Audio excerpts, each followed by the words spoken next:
In the dense forests of Karnataka, India, an ancient riverbed holds a baffling secret, one that could rewrite our understanding of history and early science.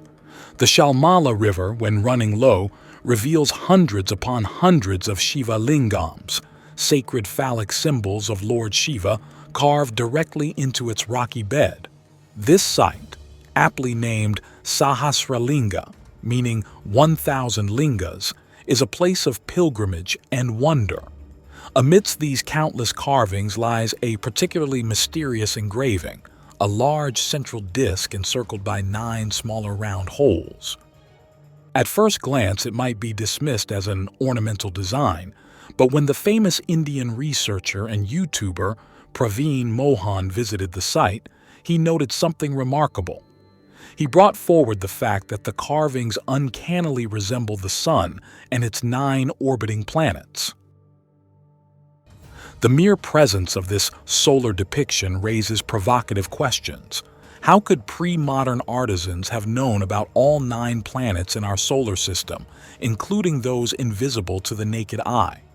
Is Sahasralinga far older or more significant than conventional history suggests? Sahasralinga is not a typical temple enclosed by walls. It is an open-air gallery of sacred art scattered along a flowing river. The carvings are perfect in their geometry, displaying the unmistakable oval form of the Shiva Lingam, paired with the yoni base that represents the divine feminine, the balance of cosmic principles. Others are smaller, sometimes clustered, suggesting mass dedication. But what is striking is not only their number, but their placement.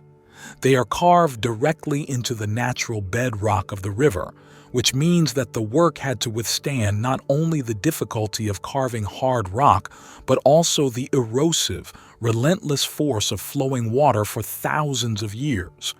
But there's something stranger. When we consider the geological history of the region, evidence suggests that the river levels were far higher in ancient times than they are today. This means that the thousands of lingams we now see etched into exposed rocks would not have been accessible from dry ground when they were created. They would have been completely submerged beneath fast-moving water, hidden below a deeper channel of the river. This single fact forces us to reconsider everything we assume about the site. If the carvings were made thousands of years ago while the river was much higher, then they were deliberately created underwater. Even today, during the monsoon and high water months, most of these sculptures are completely submerged beneath the flowing water. Visitors who come at the wrong season might see nothing unusual at all, as the river conceals the lingas beneath its currents. In the dry season or periods of drought, however, the water level drops and stone lingas emerge into view. In recent years, locals have observed that more lingas are visible than before, a phenomenon attributed to changing climate and lower water levels. The site is thus sometimes described as playing hide and seek with pilgrims, at times revealing a rocky field of sacred icons, and at other times hiding them underwater. To carve hard granite beneath a flowing river is not a simple devotional act. It is a feat of technology. Even with today's modern equipment, carving underwater is a challenge, requiring diving gear, specialized tools, and stabilization against currents. How then could people of supposed antiquity have managed it? If they truly worked beneath the river, they must have possessed either advanced techniques that have since been lost, or tools of a sophistication we cannot easily imagine. Perhaps they understood the use of air pockets or chambers beneath the waterline. Perhaps they had methods of hardening tools beyond the reach of conventional metallurgy. Or perhaps they possessed technologies altogether outside our current framework: energy-based stoneworking, acoustic or vibrational carving, techniques hinted at in legends of ancient India where gods wielded weapons of sound and light. The erosion of the carvings adds weight to this theory. Many lingams show extreme smoothing, as if they have endured millennia of constant submersion, with water grinding their surfaces far longer than just a few centuries. Only now, with the lowering of the river levels due to shifting climate and global warming, are these carvings more visible, revealed after ages of concealment. What we see today may be the re-emergence of an ancient project that was never meant to be viewed from the banks, but rather to exist in eternal communion with water. If this is true, then Sahasralinga is not only a mystery of devotion, but a direct indication of advanced prehistoric technology. Among all the carvings in Sahasralinga, there is one that towers above the rest in its implications. Carved on a flat rock surface is a large circular depression surrounded by 9 smaller circular hollows evenly arranged around the central circle. The layout is immediately evocative of something very familiar to the modern eye. It looks like a diagram of the sun with planets orbiting around it. The central circle is the largest, strongly suggesting the sun, while the 9 smaller circles around could correspond to 9 planets, in the same way illustrations of the solar system often show. Locals who guide visitors, and most notably the famous Indian researcher Praveen Mohan, who made several videos on the site, proudly claim that this carving represents our solar system, carved long before the discovery of some of these planets in modern times. For centuries, human civilizations knew of only 7 celestial bodies: the Sun, the Moon, Mercury, Venus, Mars, Jupiter, and Saturn. Uranus was invisible to the naked eye until it was identified with a telescope in 1781 by William Herschel. Neptune was discovered later in 1846 by Urbain Le Verrier and Johann Galle, again with mathematical predictions and telescopic confirmation. Pluto, the 9th and most elusive, was first observed only in 1930 by Clyde Tombaugh at Lowell Observatory in Arizona, using photographic plates and meticulous comparison techniques. Only in 2006 did Pluto get reclassified as a dwarf planet by the International Astronomical Union, reverting the official count to 8 planets. Before telescopes, before photographic astronomy, before modern science itself, Pluto was beyond reach, a tiny dim body orbiting at the edge of the solar system, invisible to human eyes.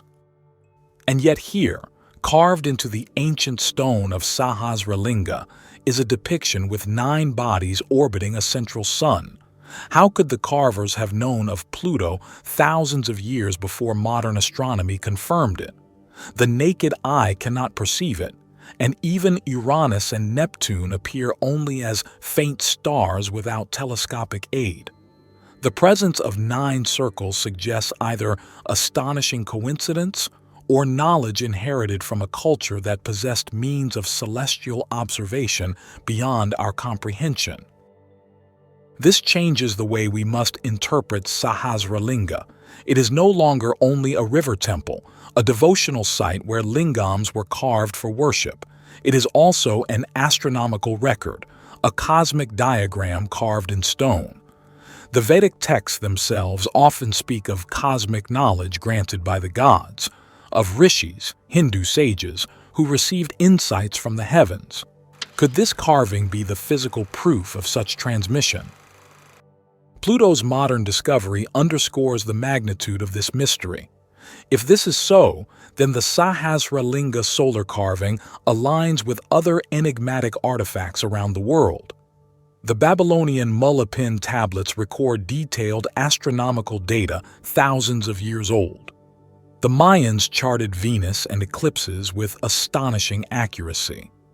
The Dogon of Mali preserved knowledge of Sirius B, a star invisible without telescopes. All across the globe, fragments of ancient astronomical wisdom surface from history, hinting at a lost chapter of humanity where the heavens were mapped with sophistication long before modern science.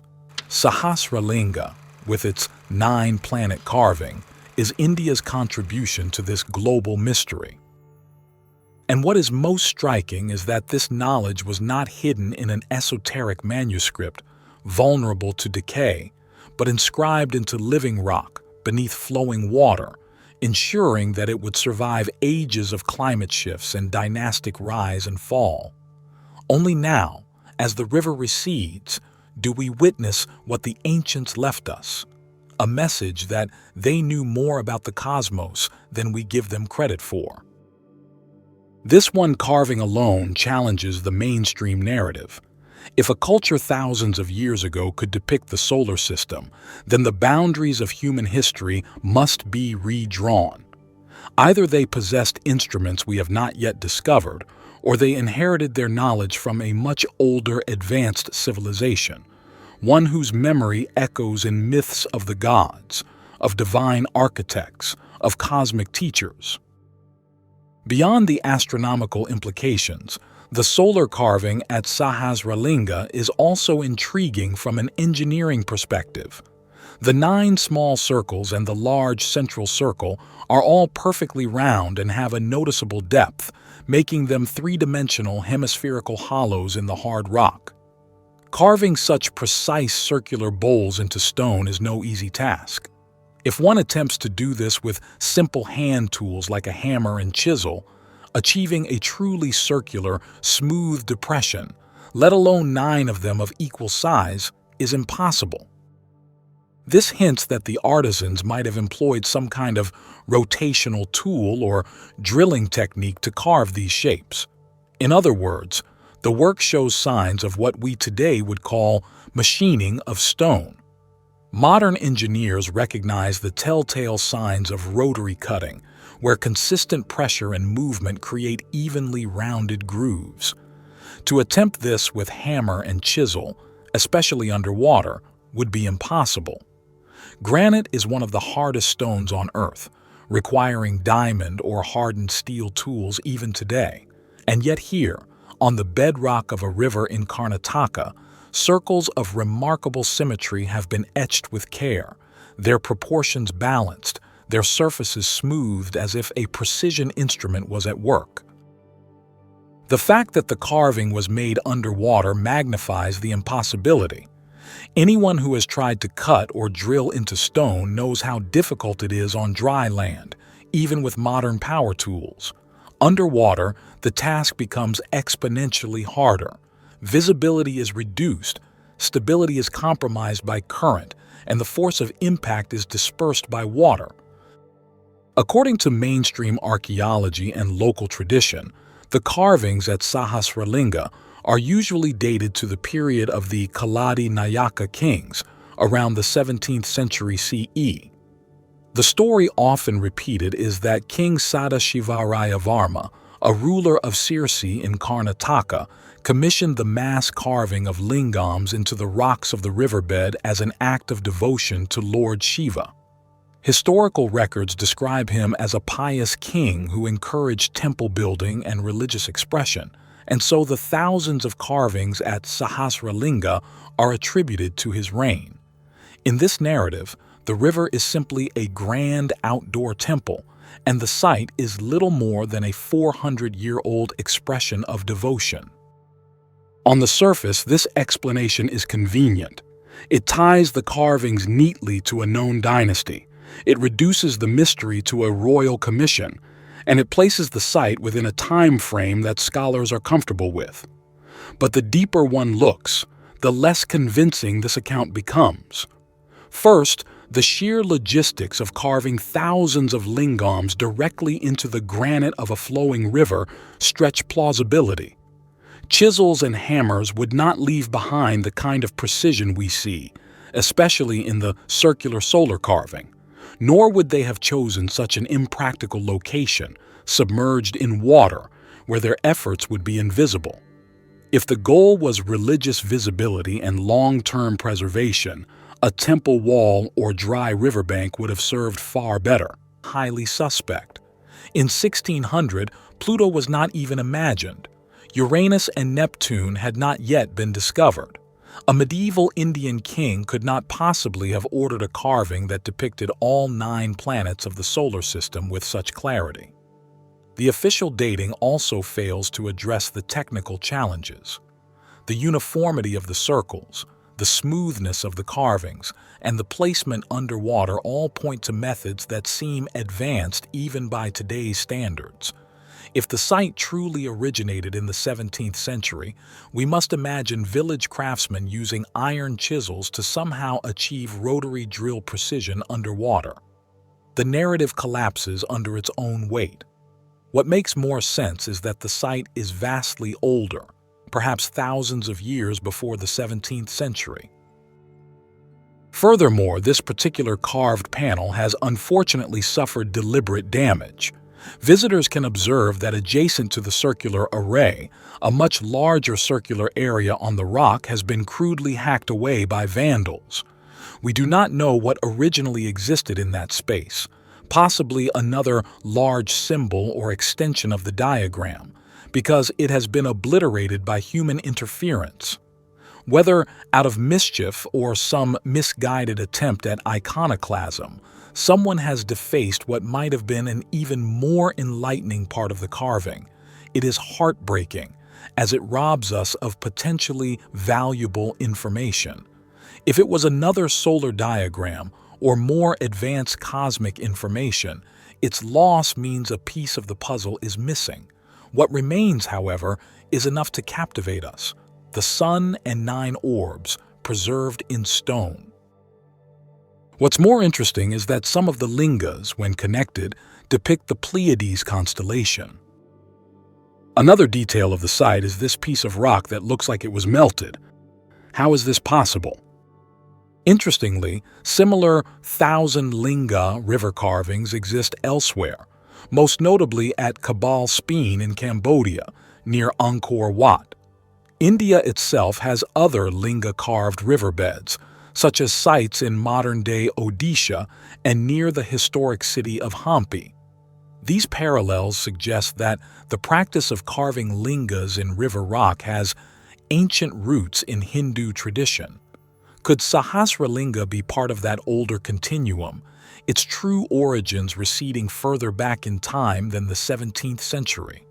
While hard evidence is scarce, the mysteries embedded in the site, especially the puzzling solar system carving, invite us to keep an open mind about its antiquity. If this is the case, then Sahasralinga belongs not to the 1600s but to a far older epoch, possibly prehistoric. The technological signatures, the solar system carving, and the underwater placement all point to an origin many millennia before the Kaladi Kingdom. It may be a surviving fragment of a lost civilization, one that combined devotion, cosmology, and technology in ways that baffle us today. The official dating, while tidy and convenient, ignores the deeper truths written into the stone itself. And if we choose to read those truths with open eyes, Sahasralinga may be not a medieval curiosity, but a prehistoric archive, a voice from an age when humanity walked closer to the gods. If you're fascinated by the prehistoric civilizations missing from our history books, embark on a remarkable journey with our ebook, Prehistoric Megastructures. This nearly 500-page volume is packed with images and in-depth explorations of some of the most astonishing and unexplained ancient structures ever discovered, monuments that were clearly built with advanced technology from a time long forgotten.